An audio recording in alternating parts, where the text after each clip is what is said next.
This is the BBC. Dear brothers and sisters, all are welcome here at the Confessions podcast, whether saint or sinner. Right then.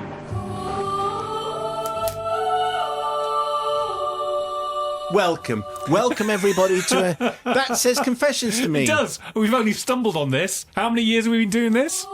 It should be 8 years ago. What? Where have you been? What is the title of that jingle?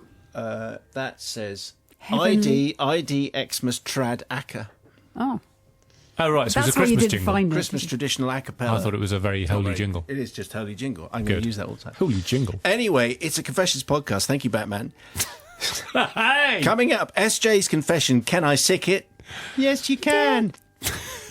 Delilah's tale, itsy bitsy teeny weeny yellow polka, no bikini. Hello. John's outrageous story, don't go breaking my leg. Just find that very funny. And a classic confession coming up. First, we start with David's confession entitled Son of a Teacher Man. Simon Mayo's Confessions podcast. Please be seated. Father Simon of the Collective says, Dave, my confession takes me back to when I was a young maths teacher in the early 1980s. And as I'm now coming to the end of my final year before retirement, how did that happen? It seems appropriate to finally get this story off my chest.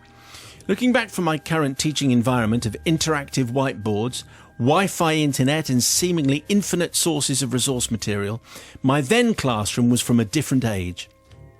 A world of blackboards and chalk, bander machines for duplicating worksheets, with a handle that you turned and it would like duplicate it. that's a butter churn, isn't it? No, it's a bander You're machine. doing a butter churn action. And no, it's like a hand crank. Did you make it up? No, I'm reading it from Is it like a David. fuel pump? It's Yeah, a just bander like machine for duplicating worksheets is what it is. Anyway, ask your parents. And large quantities of textbooks. No national curriculum. We had the quaint idea that we taught them useful and sometimes interesting maths, and there would be an exam at the end which may or may not cover what we'd taught. Right. That's Ah, nice. the good old days. But critical to my story, the school I taught in actually had high-end technology for the time. You see, we had the use of a television on a trolley. Oh, yeah.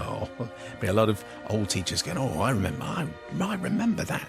Now, this is one for the whole school of about 600 students, along with a VHS video machine. We even had a technician who would take programs for us and then deliver the TV and the VHS to the classroom on the trolley at the appropriate time. Thus, the scene is set for my confession. I was a young, not very experienced teacher. My ability to keep my classes in line still had, shall we say, some way to go. And in a school with some pupils who seemed not to find my teaching the most inspiring thing they'd ever seen, I was glad of a half hour per week when I could put a video on. They would then happily sit watching Everyday Maths, a series which starred Arthur English and Jack Wilde and put small amounts of useful mathematics in a real-life context. I believe it's still out there on YouTube somewhere. So every Thursday afternoon, along would come the kindly technician with the TV trolley, video already in place and forwarded to the start of the programme. I would quickly check it as my Year 10 class were arriving, then we would settle down to half an hour of bliss. Then I would rewind the tape and wheel the trolley outside the classroom where my colleague, another young maths teacher, would be waiting to take it next door to enjoy his half hour of calm with his Year 10s. This particular Thursday, I noticed that the technician had left another video on top of the trolley, presumably the one he had just taken out to put my maths video in. A quick glance showed me it was a human biology video. Oh, yeah. Well, there's maths in that. Are there? What's that then? Another time. Lovely. Look forward to that. A possible jape started to form in my weary, in need of a holiday brain. Did I mention this took place on April the 1st? Well, it did. I put the video in the machine and discovered that it was, in fact, a video of childbirth. Oh, I imagine that's the slight PG warning. Okay. Anyway, I forwarded it to the exact moment of birth, took the video out as my class were arriving for the lesson. We then happily watched Arthur and Jack in the classic episode, What's the Point? A fine tale of what can go wrong in a shop if the decimal point is in the wrong place. You see, that's fun mathematics. It is. Great title as well. Well done. At the end, I confessed to my class that I was about to play an April Fool on Mr. Spielberg next door. Now, this isn't his real name, although he did share his surname with another film director. Oh, intriguing. Telling them the bare bones of what I'd done, I swapped the videos and wheeled the trolley out to him. It's all set up, I said innocently and jocularly. Before retreating to my classroom, we waited and listened. I have never, before or since, had such a quiet classroom.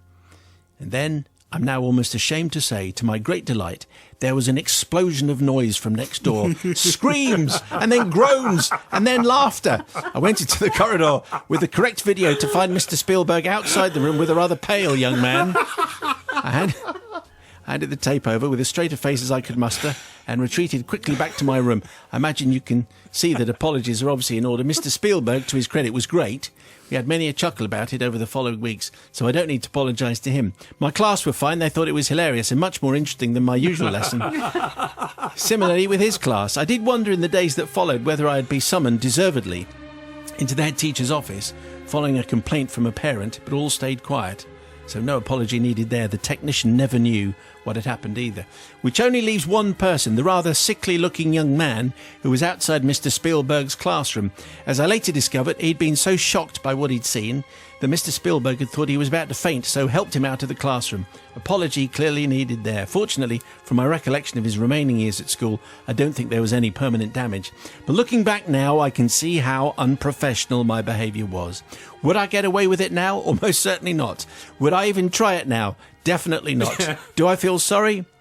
Well, I guess so, but it was very funny at the time and still makes me smile. Maybe I'll use the story in my leaving speech in a few months' time. Wow. You see, with the wisdom of ages, David now feels it's okay.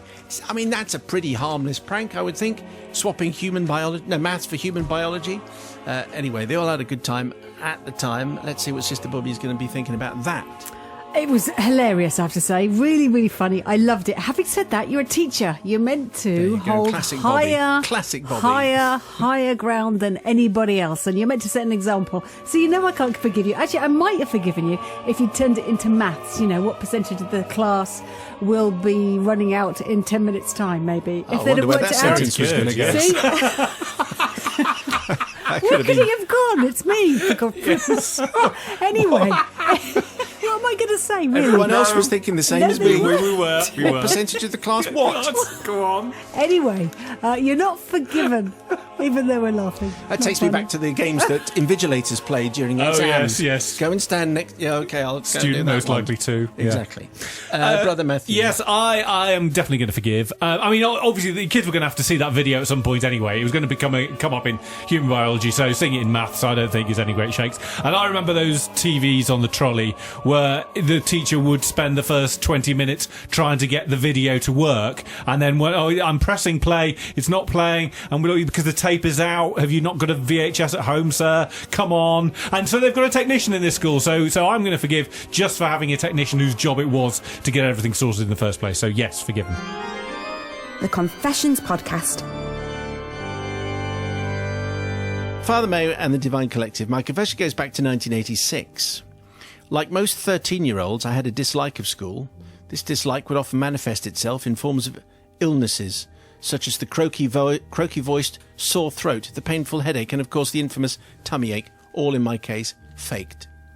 We get quite a few like this. Yeah. I'd perfected some of these and had enjoyed a number of days alone in the house watching videos of England's greatest goals on the VHS or playing my Atari.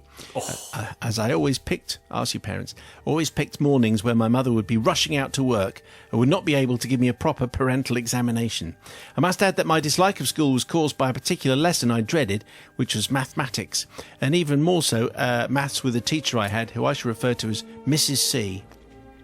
The week in question, in desperation to get out of school on Monday, I decided I had to go big, and so at lunch on Sunday, despite loving my weekly bacon butty, that's an interesting Sunday lunch. Anyway, I only picked at it, complaining of a bit of cramp and sickness, and I took myself off to my room. An hour or so later, on hearing my dad coming up the stairs, I began to moan and groan. And when he came into my room and asked how I was, I answered in my most feeble voice, "My tummy really hurts." My plan was for the pain to ease off in time, to have some Sunday roast, then come back in the evening and, oh no, I've got to be off in the morning. Oh no, it's come back again, so I'll be off school in the morning. Mum would be too busy to properly investigate. Day off school, genius. Anyway, my dad spoke to my mum, and the next thing I heard one of them say was, "He's on his way." It appears my performance had been so great that my parents had called the local doctor.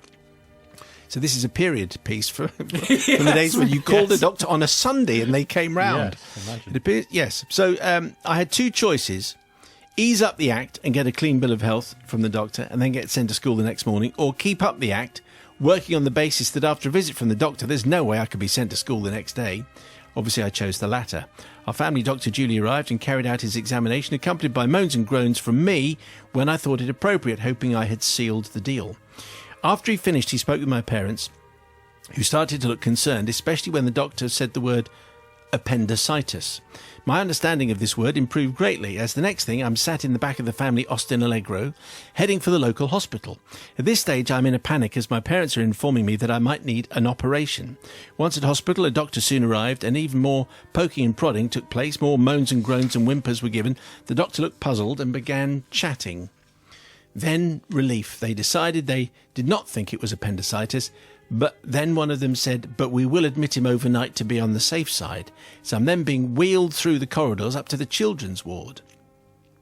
At this stage, after being able to change into my Star Wars pyjamas, a smugness, so many period references in this, a smugness came over me like a wave. My goal had been achieved. No school tomorrow for me. True, I wouldn't be watching England's greatest goals and playing Atari, but no maths with Mrs. C.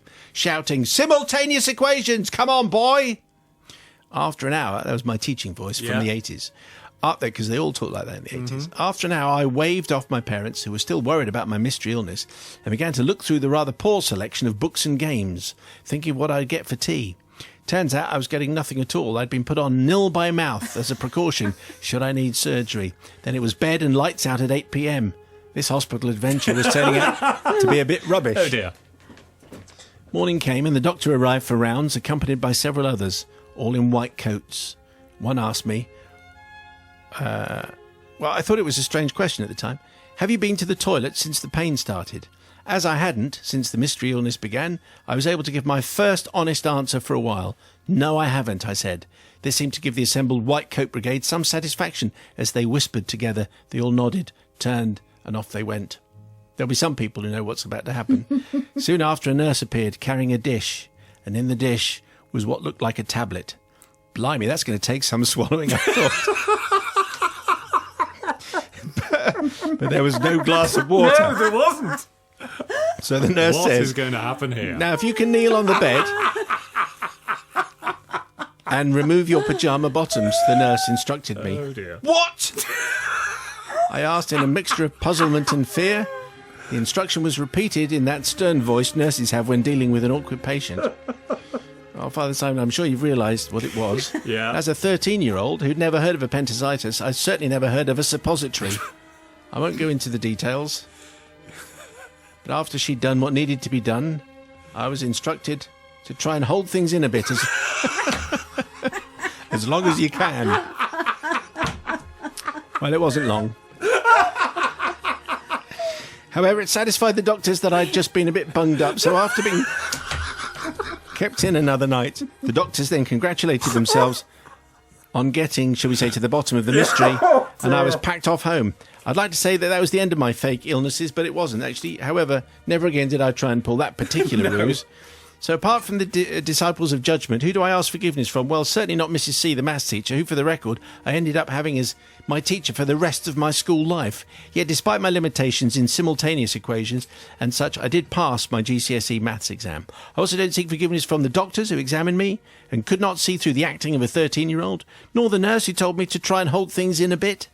I simply ask forgiveness from my parents, who were no doubt very worried about their son for a couple of days whilst he was in hospital. Well, listen, SJ, you're not going to be getting any forgiveness from most people, I don't think. Certainly not from Bobby, but I don't know what Matt's going to say. He's a softie, as we know. Bobby, hardline Bobby. Well, weren't expecting that, were you? Any of it, really? That's a good thing. The thing is, though, the nurse should have explained what was going to happen first, because it could have been quite alarming, really, wouldn't it? I think it probably was quite alarming.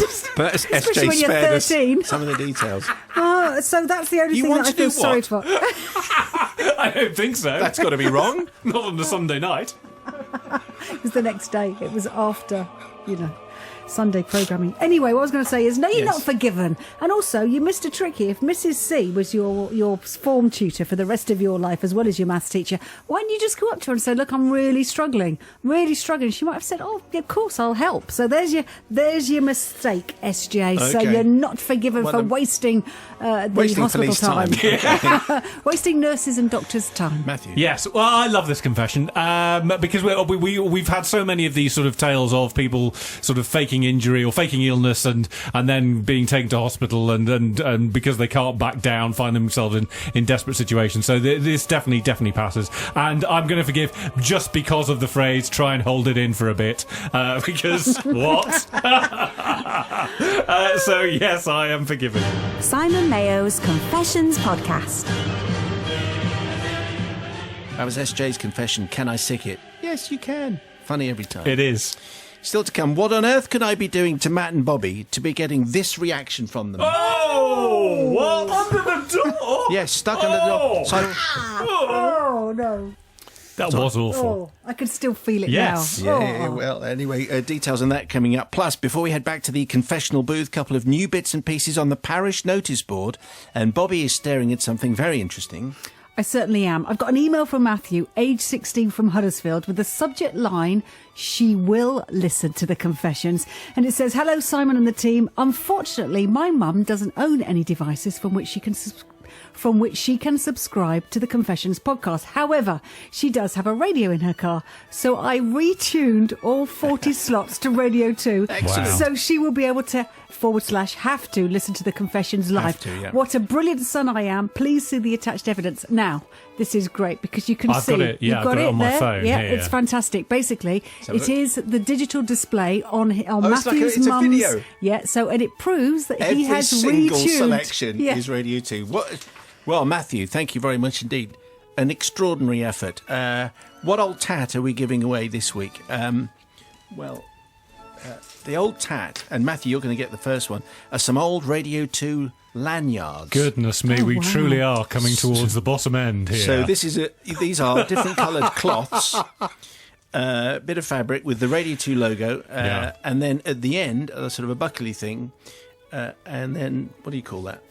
It's a clip. It's good It's a for clip, putting that's what it keys is. on. You know. Yes, you can put your keys on it and wear it around your neck. Yes, I mean you could look like you're in a concert or something by You could having it wear it around your neck. Actually, and- people might think you're quite important if you Yeah, have yeah, one of yeah. these lanyards. Yeah, yeah. Have a little kind of fake ID card. yeah, I and you think can we've pretend to be someone undersold else. these. These are pretty good. These are excellent. And Yeah. the fact that it says Radio 2 gives you automatic sanction to pretend to... No, it doesn't. I think you should do that. Don't Go do down that. certain routes there. Oh well. Anyway, Matthew, you've got a very snazzy... Do people still say snazzy? No. Bit 80s, but never mind. Okay, you've got a particularly cool and groovy... Yeah, bit 60s.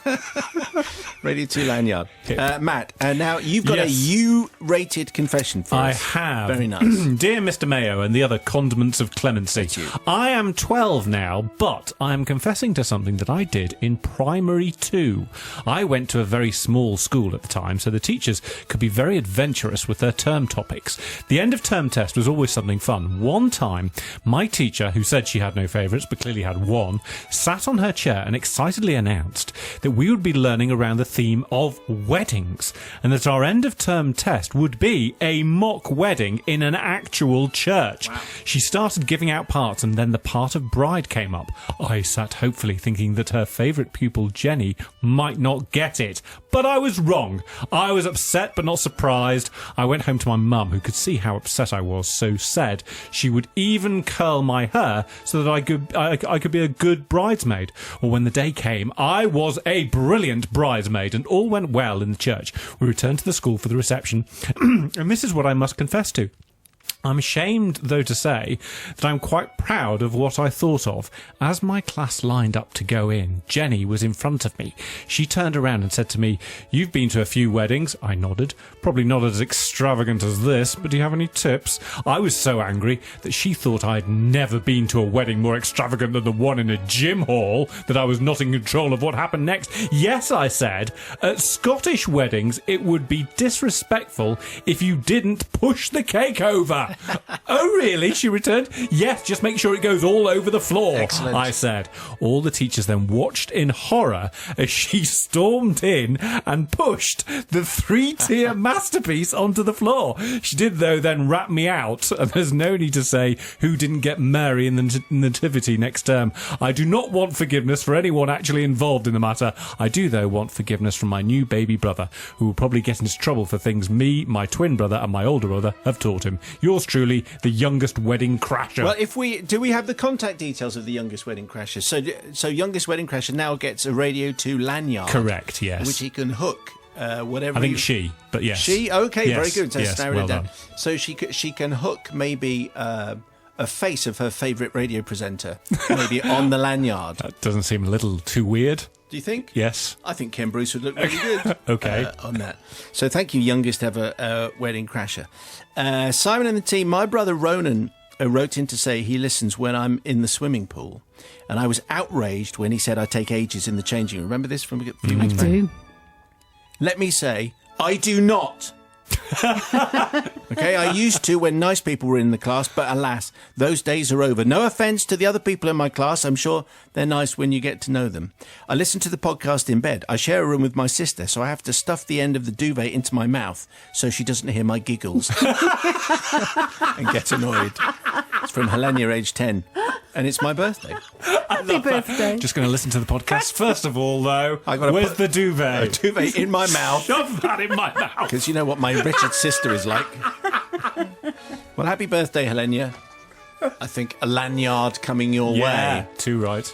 Now, Matthew, the youngest wedding crasher, and Helena, because you all had your messages read out this week, you do get the Radio 2 lanyards, and we have another truly special gift to give away this week, the Lynn Bowles clock with her face on it. Hasn't that gone yet? No. It's this thing that looks like it's in a pizza box, a disappointingly small pizza, and then you open it up, and in the polystyrene, it's Yes. got the worst ever clock ever, which is not Lynn's fault, but you know. No. It's not the worst ever face, though, is it? Because it's No. Lynn Bowles' lovely face. Lovely face. Yeah. There are no numbers on that clock, I've noticed. No, Yeah, so it's you- got a half past her nose. Okay.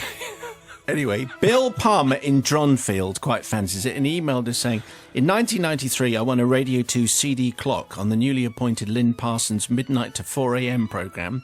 Well, it stopped working last week, so a replacement would be just the ticket. I mean, the BBC is not here to keep you in clocks. That's quite good, though. So it's packed up. Gift from 93. So this will keep you going for a while. Is that good enough a reason to get it? Or do we give it to Matthew, who tuned 40 channels to Radio 2 in his mum's car to make sure she didn't miss any confessions, which Matt was telling us about? Or the young wedding crasher? Bobby and Matt, who gets the Lynn Bowles clock, do you think? Oh, that's tricky. That's really tricky because I love what Matthew did, but I also like the fact of Lynn replacing Lynn, you know, side by true. side. So it's difficult. It's really tricky. Can we find something else for Matthew? Surely we can raid another cupboard. So, Well, you raid a cupboard then. all right then. Creating problems again there, Bobby. Okay, you can Production have team are loving a you. lanyard. Yeah. What? Another So lanyard. who gets gets, the clock? Who gets the clock? Not Matt. I'm not having the clock. No, not I'm you. gonna- okay. Oh, somebody else You. gets the It's, clock. let's give it to Bill Palmer. Give it. Bill Palmer? In Dronfield, who Yeah. just sent that one. Who With who's- the one with the clock. Yes, And because I'll- Lynn Parsons' clock has busted. Okay. and Bill I'll gets find the clock. and I'll find Matt something else. Not you, Me? Matt. Me. Not. Oh, Anyway, it's not all about you. Oi, Totally shut is. it. It's time for a weekly trawl through the gutter, which is the bit that Matt enjoys the most. Yes, I do. Your truly horrifying confessions that, for reasons that will become obvious, cannot be broadcast live at 5:40, but are okay to make this torrid swamp. Charlie, just because your university roommate was the most annoying man that ever walked the earth, was that any reason for you and 12 friends to each order him a set of adult books to his university room? Especially as they all arrived on the same day and were left in the communal post room for the whole residence to see. Lovely. No, No. that's the answer. Very silly boys. Pathetic, in fact. Homer. Homer? Yeah.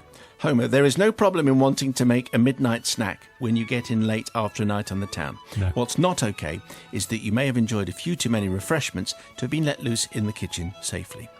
You may have been trying to emulate Jamie Oliver, but I'm not sure he was called the Naked Chef for that reason. I had do it. everything going through my head there about what he was going to be doing in the kitchen. Stripping Yes. off was not one of Yes. them. Goodness me. That chopping board, I What? don't think so. And undoubtedly the most disgusting tale received this week comes from Chris. You really should have turned back home when you started feeling the after effects of the night before and not continued on your way to the supermarket. Not only did you continually release the wind... Okay. ode to blocked toilet in a place where there is food, but you also stalked a pair of old ladies round the supermarket to blame it on them. It doesn't matter that their sense of smell might not have been what it was, and inflicting that on the other innocent shoppers just doesn't cut it. So everyone was basically pointing to them and saying, right, yes, the poor old ladies. Would you look at the poor old ladies? But actually, it wasn't. It was Chris. Yes. Now you know why I didn't read that one out. Quite right, too. Obviously, no one is paying any attention to the warning, so send your confession, which is suitable for broadcast, please, and is wholesome in all ways and in all places. confessions@bbc.co.uk. Back to this week's haul. Here's Delilah's confession. Itsy bitsy teeny weeny yellow polka, no bikini. I say. This is the place where penitents seek our pardon for their sins. Simon Mayo's Confessions Podcast. Father Simon and the Purifying Posse. My story dates back a couple... Oh, by the way, this is a little bit PG. Oh, yeah? For the sensitive. Dates back a couple of years, but it still sends a wave of shame through my body whenever I enter a hotel, a sauna, or worse, a hotel sauna. About 5 years ago, I had to travel to Switzerland for work. I was joined by my boss and an excruciatingly annoying colleague, who I shall refer to as the Inferno. Whenever she was out of earshot, anyway, that's what we called her. I do not work with her anymore. She got fired. An act of kindness from my boss, who himself was eventually driven mad by her antics. I had to travel quite often, and we usually stayed in decent hotels. Nothing overly fancy, just satisfactory, good beds, good breakfasts. This one particular time, however, we got to stay in an overwhelmingly beautiful and luxurious place, with spacious rooms, a box of chocolates, and a tube of night cream on the pillow. Very unlike anything I was ever accustomed to. Have you ever had night cream on the pillow? What would be the point of that? I'd be disappointed. I'd want a chocolate, wouldn't you? Yeah, but what's the point of a chocolate on your pillow? You don't want a chocolate before bed. I do. It's a little treat. Why don't you want a Why chocolate can't I have my before bed? treat? I want to have a treat when I'm in the hotel. Just You're have on chocolate. holiday. Oh, stop complaining. Yeah. Anyway, so there it was. Very unlike anything I'm used to. I instantly wanted to leave my husband and kids and live there forever, says Delilah. I know the feeling. Well, no, I don't know the feeling, but you know. I'll stop. However, it didn't come to that because of an incident that literally scarred me for life. It literally scarred me for life. Wow. The hotel had a wellness area, and since going to the sauna is one of my favourite, yet unfortunately rather expensive ways to relax, I thought I'd pay a free visit, because if I can do that, whenever I get the chance, this is going to be a good thing. After a particularly gruesome day, teaming up with the Inferno and undergoing her relentless whining and moaning, I decided I was entitled to some relaxation since I had the evening off. I'm used to visiting the sauna with my husband or a friend, and we always look for a complex where we can shed all clothing in order to avoid sticky fabric getting in the way of full relaxation. Oh, dear. Really? Is a towel that sticky? Don't know. Ask Delilah. She obviously finds it very irritating. As long as everyone else around me is in the same boat, so to say, I feel quite at ease. But not every sauna has a full Monty policy. So this particular time, I first went to the front desk of the hotel lobby to ask what the rules were. I didn't want to offend anyone by bearing all if that wasn't appropriate or the done thing. Why you... Okay. I know what I would be doing if I were on reception. That's all. They ensured me that no bikini was needed and that I could indeed go as God intended. Since it was a large hotel and my sense of orientation sometimes plays tricks on me, it was quite hard to find the right floor. Once I was on the right level, however, it was not easy to find the dressing room because the management apparently could afford showering their clients with expensive soaps and treats only by cutting back on hanging clear signs with the word sauna on it. Eventually, I stumbled upon a small dressing room that seemed to lead towards a fitness area. It still wasn't clear where the sauna was, but my guess was not far away. Oh, that's okay then. Just go for it. Yeah. There's a surprise in store, I have to tell you. I didn't see any towels in the changing area, and I'd forgotten to bring one from my room, but I thought I'd find some nearby. I then did the unthinkable thing. Instead of opening the door towards the area which I thought was the sauna, in order to have a clear picture of its exact whereabouts, while still fully clothed, that would have been sensible, I undressed myself, put all my clothing in a locker, and headed for the door that gave out into what I assumed would be relaxation heaven, but without checking. I tried to open the door, but it seemed stuck. I then pulled with all my force and eventually managed to open it, only to get the corner of the bottom of the door stuck on my big toe. Oh, what? The pain was horrendous. But on the upside, torture does wonders as for someone's multilingual cursing skills. After regaining my composure, as far as that was possible, because I was stark naked and in a lot of pain, I tried to wiggle my toe from under the door, but it was stuck fast. Under the door? Yes, stuck under the door. So I pushed the door forwards and I pulled the door back and it was still stuck on my toe. Whoops, there goes my nail. Oh, no. Once I managed to free my unfortunate little toe, it dawned on me that I was actually bleeding profusely all over the white tiles. I did say there was a little warning. Yes. Since there wasn't a towel inside, I opened my locker and searched for anything that could help me clean the blood and stop my toe from bleeding. The only things within reach were a couple of paper tissues, not nearly up to the task. When I ran out of Kleenex and my toe was still bleeding, I started to panic. But that feeling of unnerving terror was nothing compared to the sheer humiliation that followed. There I was, in terrible pain, on all fours, in my birthday suit, surrounded by blood, when I heard the door open and a voice say, "Oh mon Dieu, Salah! Hello, come to a bed, madame."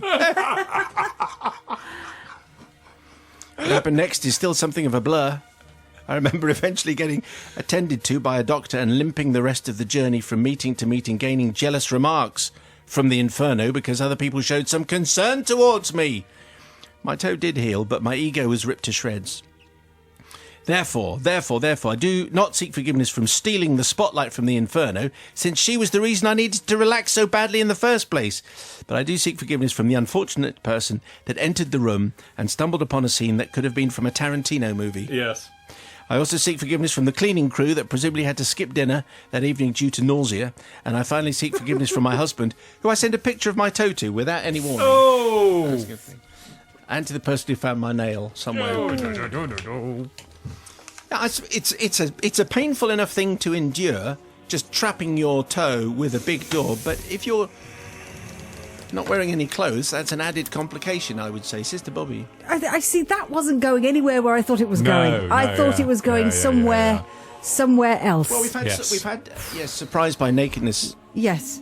confessions before, normally involving kind of people, cultural misunderstandings, but very rarely has it involved Tarantino-esque bloodletting. Involved the royal family at one point, if I remember. Yes, there was a royal family one as well. I don't think you did anything wrong here, Delilah. I was going to say, why didn't you go and check it and all that, that would have been but we funny. didn't need it, did we? We didn't need it. You just hurt your foot, which seems that you suffered. It seems that no one else really suffered. And I suppose there was a bit of a surprise for the gentleman entering. What was that room, by the way? Was it a changing room? What was it? I'm not sure. The thing is, I am a little bit surprised that you were going to walk completely in the Rudy. Without checking, take all your clothes off, put them away, just open a door that you've never been through the door before. And nothing on, absolutely nothing at all. So that does surprise me, but I think in this case you are forgiven, although I am somewhat surprised. Brother Matthew. Yes, I mean, I like Bobby thought this was going down a certain route, and also like Bobby, I am inherently suspicious of people who get a little bit too, health and efficiency. Everything's coming off. I've got to be in the sauna. I can't have anything sticking to me. Goodness.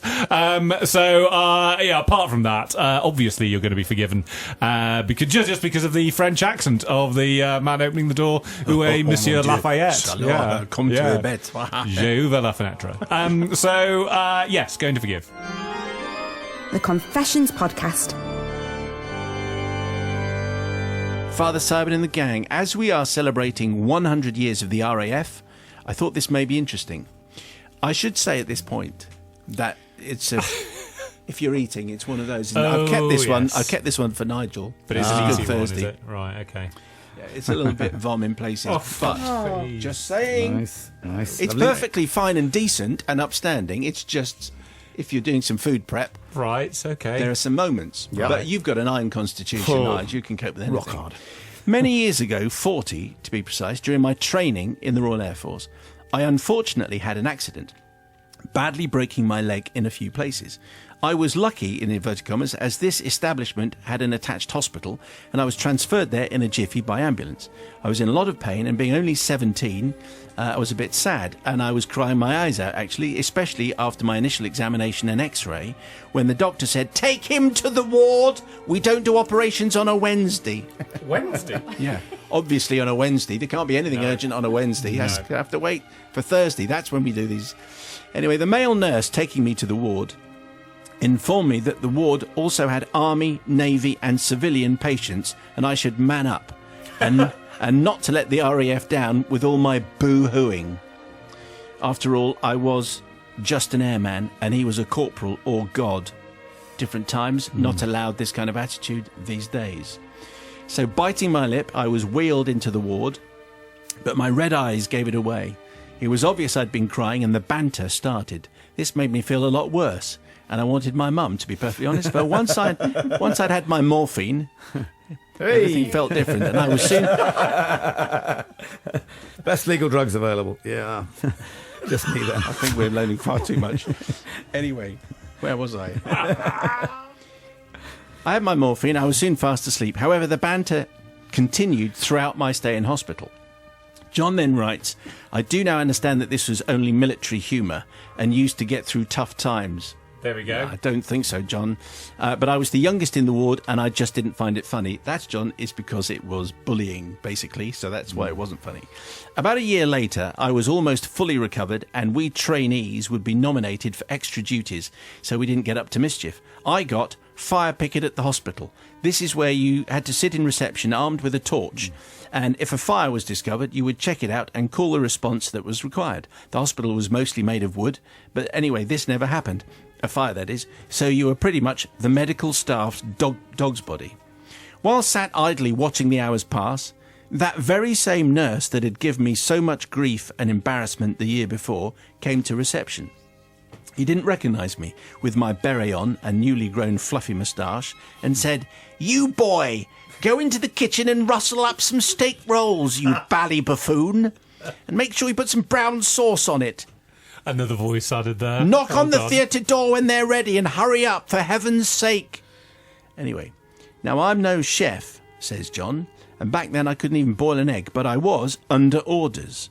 And I'd been shown where everything was earlier, just in case this would happen. So I made my way to the kitchen, opened the large rubber doors, and felt for the light switch.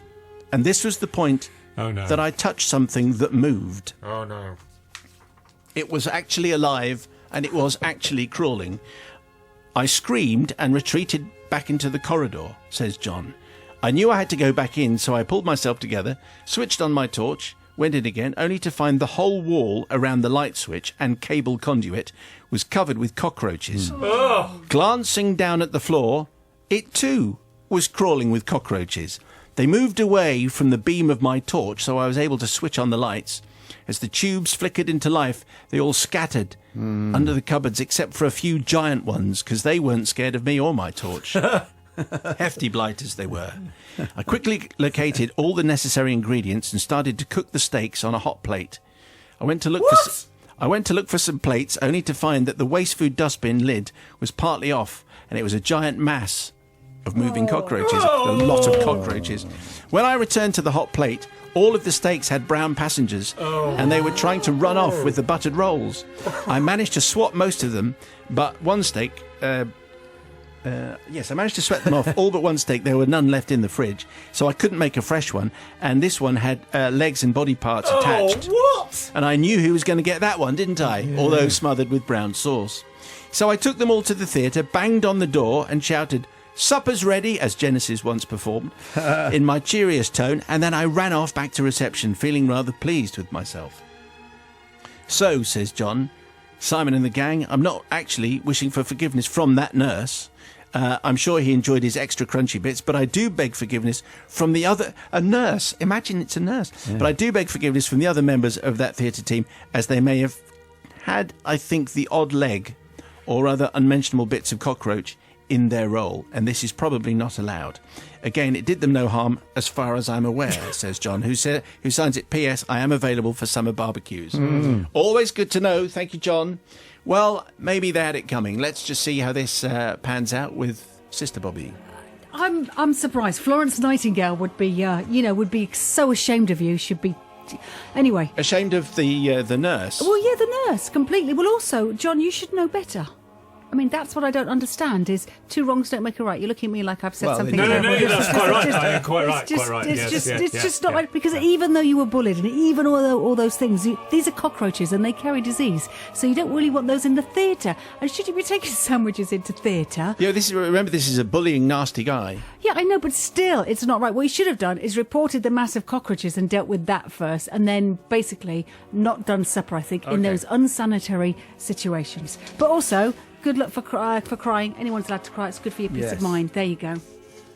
Military banter. Can I just report, sir, that Matt just raised his eyebrows at me? Can you tell him? Yes. That's bullying behaviour too. I'll see you outside. Nigel. Right. Well, inverted John. I mean, it's not his fault that the RAF is awash with cockroaches, or certainly this particular kitchen was. I mean, that's appalling for a start. And also, billions of people eat insects and insect protein around the world. I appreciate cockroaches have been running around with stakes and things, but even so, my brother was a doctor at RAF Goodslow, and he used to have a shot of oxygen quite often before he operated. He doesn't operate anymore, which is probably a good reason. What a little story that was. Yes, I know. He's out of the RAF, I think, lucky for them. And also, that's probably the poshest corporal I've ever heard in my life. For that very reason alone. Happy to help. Yeah, inverted John, you're definitely forgiven. Brother Your Matthew. fault, kid. Yes, this kitchen's awash with cockroaches and the hospital's made of wood. What on earth is going on? It's like the 3 Little Pigs. I'm going to forgive, even though I'm pretty much on the same side as Bobby here. Who on earth still cooks the steaks when they're crawling in cockroaches? But then, as Nye says, we are all going to be eating insects soon when the waters rise. So I am going to forgive. Simon Mayo's Confessions Podcast. That was John's tale. Don't go breaking my leg. But as regular listeners to the podcast will know, this isn't the end, as now it's time for the most recent confession we have excavated from our crypt, as requested by Alan in Derby. Many thanks for the great show and the podcast. The show and the podcast. Good for you. Yes. Do you think Alan has rated us on iTunes recently? Oh, I'm sure. He Because wouldn't don't have forgotten forget, that's part of the deal. If you listen to this, you go onto iTunes and then you Well, you I mean, rate frankly, us. anyone who writes in and gets read out should be rating us on iTunes, shouldn't Exactly. they, really? Anyway, says Alan, I listen with my daughter when I'm on taxi driving duties with her. The one that we both agreed we'd love to hear again was the one with a chap deciding to head to his first Pilates class. Oh, yes. It's probably 2 to 3 years ago. Had us both in hysterics. Please play it again. So here it is. Bend me, shake me, any way you want me. It's our confession from the crypt. The Confessions Podcast. And the collective are in, and tonight's tale comes from, let me just double check this. It's Kurt, that's who it is. Hello, Kurt, dear Father Simon and the Merciful Collective. I go back to about 2004, when, as a divorced man of 46, living in a small village, I decided I needed to sort out my pathetic, sad little life. Health and fitness was writ large in my mind as the starting point. It was no big deal, I thought. I'd been toying with the idea of easing my way back into fitness with dignity. Years of following a philosophy of manana had taken their toll on what had been for a long time a slim-toned swimmer's physique. So when the leaflet landed on my doormat, I was delighted. I had toyed with Eastern philosophy in my youth and martial arts, and it seemed the natural progression for me to embrace yoga. If you want an easy route to body beautiful, yoga, I mused, must surely be the one. Crossed legs and breathing heavily, I could do. The Pilates bit was new, but having seen what it did for Kylie, I was as keen as mustard. I rang and promised to attend. My bravado was diminished a little on the day when the other students began arriving at the village hall. There was not a single bloke aside from me, all women. Still, I thought as I pulled my shoulders back, sucked in my tummy and adopted a friendly fixed grin, I'm a boy no longer. They don't intimidate me. Small groups of chattering women encompassing a wide range of ages formed around the registration table, all laughing. I hung back, wandering the creaking wooden floor of the old building, examining with exaggerated interest memorial plaques and the fly-blown photos of parish councillors long dead. Whether it was my imagination or not, I don't know, but when I did come to the notice of one of the women, they looked directly at me with sort of citrus-lipped disapproval, with a sort of "what's a man doing here?" look, caused me to flush. I like to think of myself as pretty confident, but mustering the walk was difficult. Brazenly, but now on leaden legs, I stiffly walked to the table, my affable grin fixed in place. I have to tell you, our instructor was gorgeous, with the flattest stomach I'd seen in a long time. Our combined average age was 40 plus, mirroring, I believe, the majority of waist sizes present in the class. The instructor clapped her hands and marshalled us into position. Each of us stood on our individual exercise mats facing her. A wide variety of clothing reflected the personalities of my companions. In front of me, the lady was well groomed and wearing expensive jewellery. She had what looked like the queen of exercise mats, sleek and shiny and covered in logos. My scruffy jogging pants and torn and tattered shirt under too small fleece had already, I was sure, badged me as man trash. To the other side, a lady of around 60 looked very businesslike in shorts and rugby shirt. Oh, and over to the other side of me, one of the youngsters stood expectantly for the session to start. Her cut-off T-shirt and joggers, pulled in at the waist, proclaimed her youth and vitality as if to say, "Where am I? Oh, I'm here. That's right, I'm here to show off." So I glowered at her. The instructor clapped her hands to get her attention. Eagerly, I awaited the command to sit down. I had been practicing cross-legged sitting for a while and was pretty sure I could hold my own against even the youngest. Unfortunately, that command was to be a long time coming. The instructor began. She directed her attention, it seemed, at everyone but me, and the reason why was soon to become clear. Only women can do it. Pilates and yoga, that is. I knew I'd never heard of it before, but from the very onset, the vocabulary being used had me at a severe disadvantage. Now, I know I possess a pelvis, but I've never thought of it as being anything other than a funny-shaped bone from which my legs hang. However, my companions were quite happy with the notion of tilting their pelvis this way and tilting it that way until they had actually managed to centre it. How on earth do you centre your pelvis? I had to learn quickly. In a parody of Elvis, I did what I thought was required, and I heard a snort from somewhere behind me. More bewildering stuff was to come. Next, we needed to focus on our core. What on earth does that mean? To my satisfaction, I have to admit there were a few blank stares from others in the room. I raised my hand, attracting the instructor's attention, as well as everyone else. Expectantly, they waited to see what the man was going to ask. What is a pelvic floor exercise, please, miss? The instructor seemed to be struggling with an appropriate response. Had colour risen to her cheeks. Are you married? Divorced, I whispered and shrugged in apology, expecting someone to boo or hiss. Children? 2. Well, it's what your wife did after giving birth. She turned away from me. Now, ladies, we move on. Blankly, I struggled to make sense of what she'd said. She couldn't possibly mean swearing, because that's... Because that's what my wife did. I turned to look at the rugby-shirted lady. Out of the corner of her mouth, she said, "Squeeze the cheeks of your bottom." I did as asked, and squeezing the cheeks of my bum together, I tried to follow the warming-up exercises as shown, but it just didn't feel natural to me. Well, the hell, where was the lotus position? That's what I come for. Where was the meditation I needed? The torture continued for what seemed like hours until eventually the main humiliation. Relieved to finally be allowed to sit down, I was stunned to hear her ask to sit on our sitting bones. Very good. After further discussion at the front, I was enlightened, though not comforted. Sitting on one's sitting bone apparently requires the sitter to reach down and pull the cheek of each buttock out to the side as far as it will go. Are you trying this now while you're... Yeah, we are. Okay. Yeah. Assuming that you're wearing a pair of lycra knickers, that might be achievable. But if your bottom is encased in a tautly stretched pair of boxers, it isn't possible. Especially if the agony of clenching your cheeks together is bringing tears to your eyes in the first place. Rugby-shirted woman intervened. "Unclench your bottom," she said again. Is that a woman? Yeah, sorry. Do it again. Try it again. Oh. Unclench your bottom. That's better. The end could not come quickly enough for me, and I couldn't wait to get back in the car for a fag. However, we couldn't leave until we'd had our quiet time. You'd have loved this, Matt. This is right up my alley. Lying flat on my Quiet. back with my eyes closed, I listened to the Indian chanting on the CD and paid attention to the instructor's commands. I told my face to relax and allow my nose and eyebrows to slide off it. Disconcerting if you believe it'll actually really happen, but that's what they were saying. My breathing slowed and my eyelids dissolved upon command. I gave myself up to the gods of relaxation and all became blank.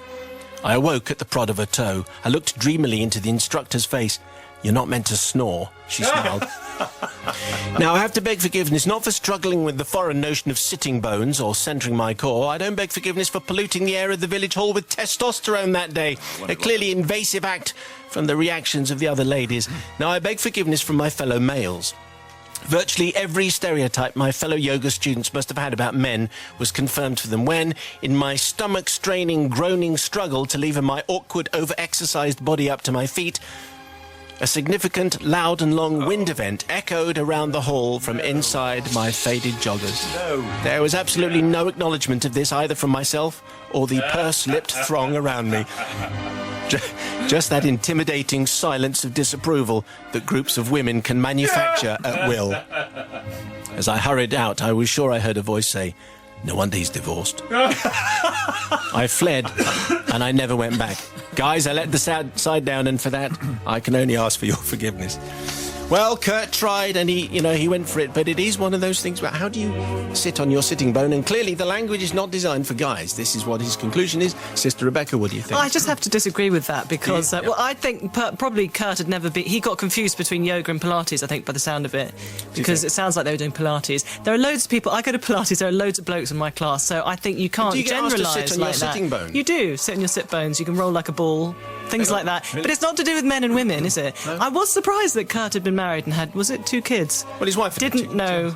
Yeah, the wife about the pelvic floor. No, right. Was quite surprised about that. So maybe that is something to do with the fact that they got divorced. I think he should have gone running or done another sport. Yeah. I don't think it was suitable for him, but I don't think it's an anti-man thing. So I'm not going to forgive you, Kurt. No forgiveness for Kurt. Let's see what Deadly makes. I give him. Yeah, I forgive him, of course. Yeah, I mean, fellow males, don't apologise for confirming everyone's opinion of a stereotype when you're a bloke. You're a bloke, and therefore you fulfil the requirements. Have you ever done Pilates? Of course. I did them just before I came in. Citrus-lipped, I like that expression. Yes, that was nice. That was really nice. Do you know where your core is? Yeah. You're not seeing it. And talking about... I mean, he goes in and talks about cross-legged and heavy breathing. I mean, what can you expect? So I forgive him. Yeah, absolutely. Maybe there's going to be a male-female divide here. Yeah, absolutely. He's very brave to have a go, I think. It's 1-1, Matthew. I have to say, one of the things that's put me off going to Pilates or yoga or whatever is the unexpected event kind of thing. Because you think that's just bound to happen. And it's bound to be in a room full of people where it's otherwise silent. So I think really he misread what was going to be. I mean, if you're going to go to one of those classes for the first time, go to a beginner class. Don't go to a class where everyone knows what's centering your core and dripping your eyeballs off or whatever. Don't go to the advanced one. Go to the one where stand at the back and watch. Exactly. Yes. Well, actually, don't do that because that other connotations. Anyway, so I'm going to say I am not forgiving. Okay. Simon Mayo's Confessions podcast. And that, as requested by Alan in Derby and Alan's daughter, who doesn't have a name. Well, does have a name, but we don't know who it is. Bend me, shake me, anyway you want me. Nice to hear Deadly in there. I mean, rambling. Deadly always said bizarre things, but he was Well, he wasn't doing it in that confession, but he would always do his little sound effects normally. Whenever you said going through a door, he would do an impression of a door, just so we knew what a door was. Well done, Deadly. Anyway, and Rebecca Pike in there as well, dispensing sensible wisdom. Mm-hmm. Confessions at bbc.co.uk. If you have a particular confession that you'd like to hear again, as many details as you possibly can, and then we'll dig it out from the crypt. Sister Bobby, you forgave one person this week. Oh, that's good. Which is pretty good for you. Yearly tally, 26 forgivenesses, 25 and a half not forgivenesses. It's almost even Steven. Yeah. Matt, you forgave all 4, which took you to 48 forgivenesses and 5 not forgiven. Wow. I imagine what you must have done in those 5 confessions not to be forgiven. That's a very small pool. Yeah. If you have something to get off your chest, here's the email, confessions@bbc.co.uk. If you've made it to the end of the last podcast, I ask you to tweet me the phrase, "They've turned the mundane into the evocative." I got lots of that this week. Thank you, Andy Craig and all the others who tweeted just that. This week's code phrase is... Not every sauna has a full Monty policy, you know. Anyway, don't forget you can hear our whole radio show every weekday, 5 till 7 on BBC Radio 2. So Matt says goodbye. Goodbye. I've just remembered I've been told to play this first. So do that first. Okay, here we go. Now you can say goodbye. Goodbye.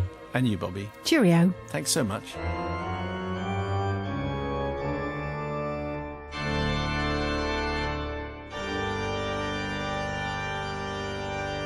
The Confessions podcast. Go in peace. I'm going to make homemade chips when I get home.